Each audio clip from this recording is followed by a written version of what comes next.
अस्सलाम वालेकुम everybody, this is Sikandar team financial. I hope you guys are doing fine and learning with us. Channel को subscribe कर लीजिएगा, साथ में बेल आइकन भी प्रेस कर दीजिएगा since this is time sensitive content. Video के डिस्क्रिप्शन में तमाम लिंक्स मौजूद हैं, फेसबुक, ट्विटर, इंस्टाग्राम, इसके अलावा वेबसाइट और व्हाट्सएप ग्रुप भी है। यू कैन जॉइन इन, वहाँ पे टाइमली मैनर में न्यूज़ आर्टिकल्स और इसके अलावा रिसर्च आर्टिकल्स वगैरह शेयर किए जाते हैं so that you can take informed decision in the market. Jumping into the case unit on the weekly time frame. Weekly में जिस बात कर रहा था आज वो होगी। वीकली के 200 सिंपल मूविंग एवरेज के नीचे हमें क्लोज मिल गया। अब इसको अगर हम रेजिस्टेंस के तौर पे एक्ट करते हैं, इसके इसको इसे के रेजिस्टेंस के तौर पे ही एक्ट करती है अगर 200 सिंपल मूविंग एवरेज और वापस फौरी तौर पे क्लोज ऊपर नहीं मिलता, then this is going to be disasters move for the KC 100 in coming days and weeks. उसके लिए जो प्रीवियस आइट्रेशन थी मैंने आपको प्रीवियसली दिखाई थी कि उसमें और इसमें थोड़ा सा फ़र्क भी करते हैं आज कि हमारे पास जो डिफरेंसेस थे कुछ अगर हमें वो मिल सकें। यहाँ पे भी आप देख सकते हैं कि we had a close below the 200 simple moving average, उसके बाद वापस ऊपर क्लोज करने की कोशिश की, then again close back below and finally got a retest जिसमें जो एक क्लियर रिजेक्शन थी with a long wick. You can see it over here कि क्लियर रिजेक्शन हुई इस लॉन्ग विक के साथ यहाँ पे और वापस जो है मार्केट नीचे क्लोज हो गई and that was the confirm move to the down side. और उसके बाद मार्केट जो है it went down 54% on this iteration over here. यहाँ पे जो हमारे पास RSI की पोजीशन थी that was somewhere below the 40 level. ठीक है, हमारे पास जो 40 और 35 लेवल के पास करके जो थी RSI मौजूद थी दैट वाज ऑलरेडी ओवरसोल्ड। और जो मैकडी था that was consistent to the down side, जिसमें जो इसकी ऑसिलेटर का जो माउथ है वो ज़्यादा ओपन होता चला जा रहा था and we went to the down side. लेकिन आप देख सकते हैं यहाँ पे कि हमारे पास जो मैकडी क्रॉस है वो बहुत पहले ऊपर की तरफ उससे पहले हुआ जब यहाँ पे मार्केट जो है आई थिंक या तो ये साइडवेज गई है या ये बंद रही है काफ़ी दिन। उसके बाद हमारे पास जो दोबारा क्रॉस डाउन हुआ है दैट वाज द वन जो उसने बाकी का हमारा मूव कंप्लीट किया यहाँ पे। सो लेट्स सी कि हमारे पास जो अभी रीसेंट आइट्रेशंस हैं उनमें हमारे पास क्या जो सिमिलैरिटीज़ हैं मौजूद हैं। सो रीसेंट में हमारे पास यहाँ पे एक मौजूद iteration you can see it over here कि अगेन हमारे पास जो RSI थी दैट वाज बिलो 40 लेवल और 200 सिंपल मूविंग एवरेज के नीचे क्लोज हुआ और उसके बाद हमारे पास मूव नीचे की तरफ दोबारा चला गया। Same was the case over here कि हमारे पास यहाँ पे जो RSI यहाँ पे इस दफ़ा ऊपर थी लेकिन हमारे पास मैकडी जो क्रॉस था वो फ्रेश ऊपर की तरफ से हुआ। लेकिन this was actually the one exception क्योंकि ये वो लो है जो मार्च 2020 का लो है इफ़ यू रिमेंबर। तो उसमें हमारे पास एक अल्टीमेट क्रैश था ऑल अक्रॉस द ग्लोब तमाम मार्केट्स में। तो इसको हम बीच में से रहने देते हैं, हम सिर्फ वो देखेंगे जिसमें हमारे पास एक्सपेक्टेड मूव्स आए हों। ये एक अनएक्सपेक्टेड मूव है, इसको for exception will leave it. तो उसमें हमारे पास जो ये वाला मूव है उसमें भी हमारे पास आप देख सकते हैं कि प्रीवियसली यहाँ पे 200 सिंपल मूविंग एवरेज के नीचे जब क्लोज मिला तो तमाम बाकी जो मूविंग एवरेजेस थी वो ऊपर थी और वो रेजिस्टेंस के तौर पे एक्ट कर रही थी। Same is the case over here कि जब यहाँ पे भी हमारे पास 200 सिंपल मूविंग एवरेज के नीचे क्लोज मिला तो तमाम बाकी जो मूविंग एवरेज का क्लस्टर था that was above the price action और उसके बाद उन्होंने एज ए रेजिस्टेंस एक्ट किया और मार्केट नीचे चली गई। उसके बाद यहाँ पे जो हमारे पास एक आइट्रेशन है सिर्फ जहाँ पे हमारे पास एम्बिगुअस चीज़ आती है, लेकिन वो एम्बिगुइटी दूर हो जाएगी क्योंकि मैं आपको बताता हूँ कि उसमें और इसमें डिफरेंस ये है कि यहाँ पे भी आपके पास 200 सिंपल मूविंग एवरेज के नीचे क्लोजेस हुए, मल्टीपल क्लोजेस हुए, लेकिन मूव नीचे की तरफ नहीं आया। क्यों नहीं आया? क्योंकि हमारे पास जो मूविंग एवरेज का क्लस्टर था 200 सिंपल मूविंग एवरेज के अलावा 21 एक्सपोनेंशियल होगी, 55 एक्सपोनेंशियल, 50 सिंपल मूविंग एवरेज के अलावा 100 EMA और 100 सिंपल मूविंग एवरेज, वो तमाम मूविंग एवरेजेस नीचे सपोर्ट के तौर पर थी। You can see it over है कि हमारे पास जो जितने वीकली क्लोजेस हुए उसमें हमारे पास तमाम में जो विक्स थी वो 21 एक्सपोनेंशियल पे सपोर्ट लेकर वापस बाउंस करती रही। सो हैविंग सेड दैट हमारे पास जो सिनेरियो है उसमें से दो चेक मार्क्स ये बनते हैं कि वी शुड हैव जो अगर डाउनवर्ड्स कंटिन्यूशन देखना अगर हम देखना चाहें कि डाउनवर्ड्स कंटिन्यूशन है या नहीं आएगी तो उसके लिए हमारे पास cluster of moving average should be above जो कि है। You can see that is check mark 1। उसके अलावा 200 सिंपल मूविंग एवरेज के नीचे वीकली क्लोज हो चुका है, yes we have the check mark 2। और उसके अलावा RSI जो है हमारे पास दैट इज़ बिलो 40 लेवल, बल्कि इस टाइम करंटली हमारे पास इट इज़ एट 35 लेवल। तो हमारे पास तीनों चीज़ें चेक मार्क करती हैं। RSI भी ओवरसोल्ड कैटेगरी में या आप कह रहे हैं बेरिश कंट्रोल जोन में है। इसको ओवरसोल्ड ना कहें तो बेहतर है क्योंकि ओवरसोल्ड हम बहुत अरसे तक रह सकते हैं और उतनी देर में मार्केट जो है वो बहुत नीचे तक जा सकती है। सो इसको ओवरसोल्ड नहीं कहेंगे, इसको बेरिश कंट्रोल जोन कहेंगे। बेरिश कंट्रोल जोन में RSI मौजूद है और आपके पास जो रिसेंट मैकडी है उसका जो ऑसिलेटर का माउथ है that is opening once again. You can see it over here कि जो लास्ट टिक है it's opening it's mouth once again along with the histogram tick negative.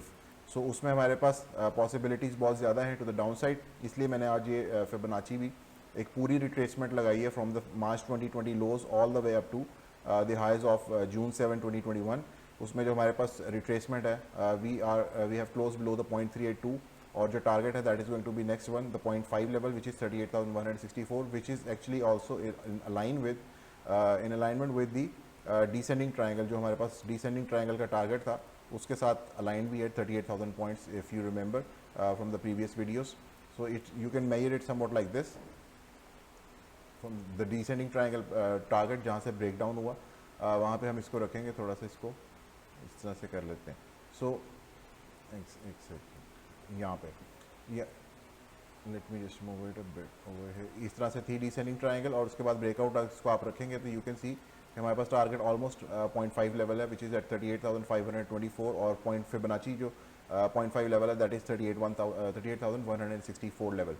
सो ये एक शॉर्टर मूव भी हो सकता है टू दिस लेवल लेकिन ये तो एक measured move target of this descending triangle. Now जो प्रीवियस आइट्रेशंस हैं उसमें तमाम मूव्स जो हैं जिसमें से हमारे पास इसको अगर हम एक्सेप्शन के तौर पे छोड़ भी देते हैं तो हमारे पास जो प्रीवियस आइट्रेशन है दैट वाज 54% और हमारे पास जो ये वाली जो लास्ट आइट्रेशन थी जो कि एक्सपेक्टेड मूव था once we close below it तो 28% का मूव है. सो 54 टू 28% के दरमियान में अगर हमारे पास मूव मिलता है तो that is going to be a huge one. Let's see कि हमारे पास अगर 28% नीचे आता है मूव तो that is going to be almost the double bottom area जो कि हमारे पास प्रीवियस लोज फॉर्म हुए थे मार्च 2020 लोज के उसके पास तक मार्केट जा सकती है that is somewhere around 29,000 points. लेकिन खैर स्टेप बाय स्टेप चलते हैं one step at a time. First of all what we need to see is कि हमारे पास क्या दोबारा नेक्स्ट वीक जो है वो 200 सिंपल के नीचे क्लोज होता है या वापस ऊपर की तरफ चले जाते हैं और इसको एक बेयर ट्रैप जो है डिक्लेयर किया जा सके. नहीं तो हमारे पास अगर ये रेजिस्टेंस के तौर पे एक्ट करती है then yes we can go level by level, पहले 0.5 देन 0.618. यहाँ पे मैं आपको ये बता दूँ कि जो फिबोनाची है उसमें जो फिबोनाची लेवल्स होते हैं वो चाहे आप नीचे से ऊपर की तरफ लगाएं इस तरह से लगाएं या आप इसको नीचे से ऊपर की तरफ लगाएं, दोनों सूरतों में आपके पास जो 0.618 होता है उसके वहाँ तक जो है आप मूव के ऊपर बेरिश या बुलिश रह सकते हैं. फॉर एग्जांपल अगर हमने इसको इस तरह से रिट्रेस किया है और मार्केट जो है इसमें इस तरह से लेट्स सपोज कि कुछ इस तरह से करके ड्रॉप हुई थी और यूँ करके आपके पास एक पॉइंट बना था. Now this point 0.236 is a bearish bounce, 0.382 is a bearish bounce, 0.5 is a bearish bounce. लेकिन जो 0.618 है इसके ऊपर जब आप क्लोज करते हैं तो मार्केट जो है इस पूरे मूव के ऊपर दोबारा बुलिश हो जाती है which means it is putting in a reversal. तो रिवर्सल जो है 0.618 के ऊपर प्लेस होता है. इसी को अगर आप वाइस वर्सा कर लेंगे तो अगर लेट सपोज यहाँ पे मार्केट कुछ इस तरह से ऊपर गई थी, ठीक है, और आपके पास ये टॉप हुआ था और उसके बाद मार्केट रिट्रेस करती है तो 0.236 is going to be a bouncy area again for the bullish scenario. 0.382 is going to be the same one, 0.5 as well and this is going to be the last point जहाँ पे 0.618 तक retracement जो आपके पास मिल सकती है. इसके नीचे अगर हम क्लोज होते हैं जाके तो we become bearish on this whole move और इसके बाद 1-to-1 रिट्रेसमेंट या 0.786 के और 1:1 रेशो के दरमियान में मूव एक्सपेक्ट किया जा सकता है और further to the extension levels अगर हम पिछला लो जो है वो ब्रेक कर दें. So having said that if you have learn this much तो मैं आपको दोबारा बता दूं कि जो अब हमारे पास इस टाइम सिनेरियो है उसकी वजह से मैंने ये एक्सप्लेन किया है कि जो फिबोनाची है उसको हमने किस तरह से स्टडी करना है इस मैटर में. सो जो मार्च 2020 लोज हैं उसको अगर आप ऑल द वे रिट्रेस करते हैं तो हमारे पास 0.5 और 0.618 इज़ एट 35,754. वहाँ तक जो है इस पूरे मूव के ऊपर जो मार्च 2020 से शुरू हुआ था लो से इसके ऊपर आप वहाँ तक बुलिश रह सकते हैं विच मीन्स कि ये एक रिट्रेसमेंट है और इस रिट्रेसमेंट को 0.618 तक एक हेल्दी रिट्रेसमेंट समझा जा सकता है और यहाँ से मार्केट वापस रिवर्सल ले सकती है. लेकिन अगर हम 0.618 के नीचे क्लोज कर जाते हैं then obviously it is going to put in a move down towards the previous lows or somewhere between the 0.786 and the previous lows और उसके बाद अगर हम previous lows break कर देते हैं 27,954 points then of course extension levels come in जो कि 1.618 is way below at 50,000. खैर ये मैं I am just going way ahead of time. मैं सिर्फ एक्सप्लेन करने की कोशिश कर रहा था. आई एम नॉट सेइंग कि हम वहाँ तक जा रहे हैं. We are just going to go level by level. So next coming week में आपने जो एक्सपेक्ट करना है वो ये कि हम 200 सिंपल मूविंग एवरेज के ऊपर क्लोज करते हैं या नीचे क्लोज करते हैं. That is going to be the main decider. और अगर हमें कॉन्टीन्यूसली इसको रेजिस्टेंस के तौर पे टेस्ट करते रहते हैं तो obviously it is only going to be a matter of time कि कितनी देर टेस्ट करते हैं. अगर तो हम फौरी तौर पे वापस आ जाते हैं और ऊपर क्लोज कर लेते हैं और एक लोकल बॉटम फॉर्म कर लेते हैं तो हिस्टोग्राम के ऊपर अभी भी हमारे पास जो है मैकडी हिस्टोग्राम पे डाइवर्जेंस मौजूद है, हिडन बुलिश डाइवर्जेंस। अगर वो फॉर्म हो जाती है तो we might be able to save this day और इसको बेयर ट्रैप डिक्लेयर कर सकें। लेकिन अगर ये हमारे पास क्लोजेस नीचे मिलते जाते हैं एक या दो, then probably it is going to go down further और 0.5 लेवल फर्स्ट टारगेट होगा, 0.618 फर्दर उसके बाद and so on and so on. Daily time frame में चलते हैं। डेली टाइम फ्रेम में हमारे पास एक छोटा सा बाउंस आया जो कि मैं आपको कल भी कह रहा था कि अगर हमारे पास मार्केट रिट्रेस करती है on the hourly time frame, पहले वहाँ पे चले जाते हैं। आवरली टाइम फ्रेम में अगर हमारे पास मार्केट रिट्रेस करती है, यहाँ पे हमारे पास जो एक शॉर्टर बॉडी कैंडल आई थी, उसके बाद मार्केट थोड़ा सा नीचे आई है, एक लोकल लो फॉर्म हुआ, लोकल लो फॉर्म होने के बाद एक मार्केट ने ऊपर स्नैप बैक मूव दिया, लेकिन it was too little too late.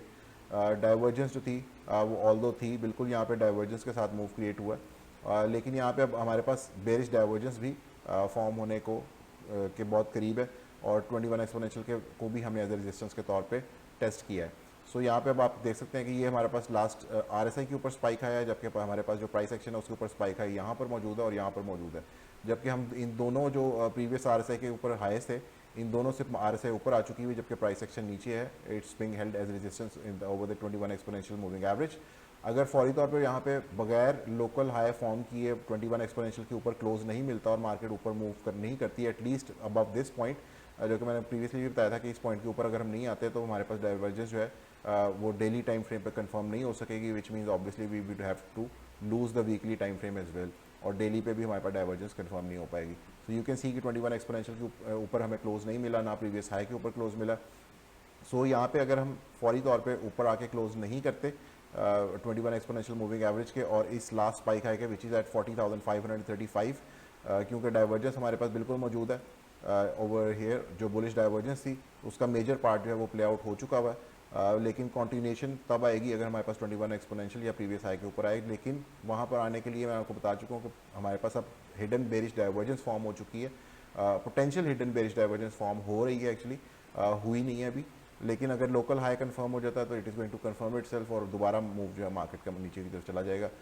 यहाँ पर कंफर्म करने के लिए आई थिंक इसको अगर मार्केट क्लोज हो जाती है, एक आवरली क्लोज कैंडल मिल जाती है आपको 39,870 पॉइंट्स के पास करके, तो it is going to confirm its divergence जो कि बेरिश होगी और मार्केट दोबारा नीचे की तरफ मूव कर जाएगी। अगर यहाँ पे से ऊपर वापस हमें मिल जाता है मूव 21 एक्सपोनेंशियल के ऊपर आवरली क्लोज मिल जाता है और प्रीवियस स्पाइक हाई को हम टेक आउट कर लेते हैं, then we might be able to null and void the situation और दोबारा मूव ऊपर जो है मार्केट का एटलीस्ट 55 एक्सपोनेंशियल या 50 simple moving average which is somewhere around 40,700 से लेके 41,000 पॉइंट्स तक का मूव मिल सकेगा। सो ये याद रखिएगा, अगर ये पॉसिबल हो जाए और उसके बाद हम सस्टेन कर जाएँ किसी तरह से यहाँ पे, तो वीकली जो है हमारे पास नेक्स्ट वीक उसके ऊपर फिर बात आ जाएगी कि हमारे पास वीकली क्लोज अगर ऊपर पॉसिबली हो सके। लेकिन अगर हमारे पास किसी किस्म की ह्यूज वीक के साथ रिजेक्शन होती है यहाँ पे, तो obviously it's not going to look good on the weekly time frame. So this is it for the KCNet। बाकी जो लोग इंटरनेशनल मार्केट्स के बारे में जानना चाहते हैं उनके लिए अपडेट है कि प्रीवियसली मैंने आपको बताया था कि you could expect a little rally from the international market, specially the Dow Jones and NASDAQ and the S&P 500। वो इसलिए कि मैंने आपको बताया था कि 9.1% का CPI नंबर्स आए थे, जो कि मार्केट ने उसको इस तरह से एंटीसिपेट किया कि जो मैंने आपको तभी बताया था कि कमोडिटी प्राइसेस, गोल्ड प्राइसेस जो है वो नीचे आ रही हैं, विच मींस के वो सबसे पहले रिफ्लेक्ट करती हैं इन्फ्लेशन नंबर्स को, या आप कह लें कि डॉलर की स्ट्रेंथ को वीकनेस के तौर पे शो करती हैं। जब वो आप कह लें कि जब वो इंक्रीज़ करती हैं और जब वो डिक्रीज़ करती हैं तो डॉलर इंक्रीज़ होता है, जिसकी वजह से जो फेडरल रिज़र्व है US का, उनका ऑटोमेटिकली माइंडसेट चेंज होता है जो रेट बढ़ाने का है, जो उनका इस टाइम माइंडसेट चल रहा है, क्योंकि they are trying to be hawkish on that. So उसमें हमारे पास जो सिनेरियो था उसमें ये था कि मार्केट एंटिसिपेटेड कि शायद ये वाली जो CPI नंबर्स हैं, this is going to be the peak for this year or either for this quarter or 6 months, which means कि there was supposed to be a rally, लेकिन अब 27 जो 7th है आई थिंक या 28th है, उसको FOMC meeting है जिसमें जो रेट्स हैं इंटरेस्ट रेट वो बढ़ाने हैं उन्होंने, लेकिन कितने बढ़ाने हैं उसके ऊपर एक आप कह लीजिए कि एक पॉज आएगा मार्केट में। अब वहाँ पे पॉज के बाद आपके पास 2 पॉइंट्स आएंगे, आइदर वी गो डाउन और वी गो अप, क्योंकि मार्केट ने प्रीवियसली एंटिसिपेट की थी 75 बेसिस पॉइंट की हाइक। अगर वो इस दफ़ा 100 करते हैं या इससे ज़्यादा करते हैं, then obviously market has not price that in, और जिसकी वजह से वहाँ से वापसी भी हमारी हो सकती है मार्केट की। ये कंटिन्यू ये जो छोटी एक रैली शुरू हुई है ये वहीं पे ख़त्म हो सकती है। So just be very aware of the fact कि 27 को FOMC जो है मीटिंग में क्या रेट हाइक्स आते हैं इस दफ़ा, क्योंकि US is following suit to Canada, और कनाडा ने अभी प्रीवियसली 100 बेसिस पॉइंट्स बढ़ाए हैं, और अगर US भी 100 बेसिस पॉइंट्स बढ़ाता है तो दैट मीन्स कि डॉलर मज़ीद स्ट्रेंथ पकड़ेगा और जो मार्केट्स हैं वो मज़ीद थोड़ा सा टम्बल डाउन करेंगी, या वापस अपने जो लोज़ हैं उनको दोबारा से स्वाइप कर सकते हैं, या may be even further new lows भी बना सकती हैं। अगर ऐसा नहीं होता 75 बेसिस पॉइंट्स बढ़ाते हैं US federal reserve, then obviously जो रैली है वो कंटिन्यू रहेगी, और maybe we can see it continue for a month or for next 2 to 3 weeks, और at least until the next CPI numbers come. और next जो CPI नंबर्स हैं वो ऑफकोर्स नेक्स्ट मंथ जाके आएंगे, तो उसमें हमारे पास 2 वीक्स का टाइम मौजूद होगा। So just keep your I on the 27th FOMC meeting for the international markets, उसके ऊपर डिसाइड होगा कि क्या पॉसिबिलिटी हो सकती है। अलबत्ता जो कमोडिटीज़ के जो ड्रॉ डाउन हुआ प्राइसेस में, that was actually giving a clue कि CPI numbers might have peaked, जो प्रीवियस मंथ गुजरा 11 तारीख को 9.1% जो आई थी, that might be the peak of the inflation numbers. लेकिन CPI नंबर्स के ऊपर जो अभी रेट हाइक आनी है वो भी आनी है। सो उसकी अगर रेट हाइक ज़्यादा आती है एक्सपेक्टेड मूव से, तो मार्केट थोड़ा सा कन्फ्यूजन का शिकार हो सकती है और थोड़ा सा टम्बल डाउन कर सकती है। Just be aware of the fact. Thank you so much for watching. Thank you so much.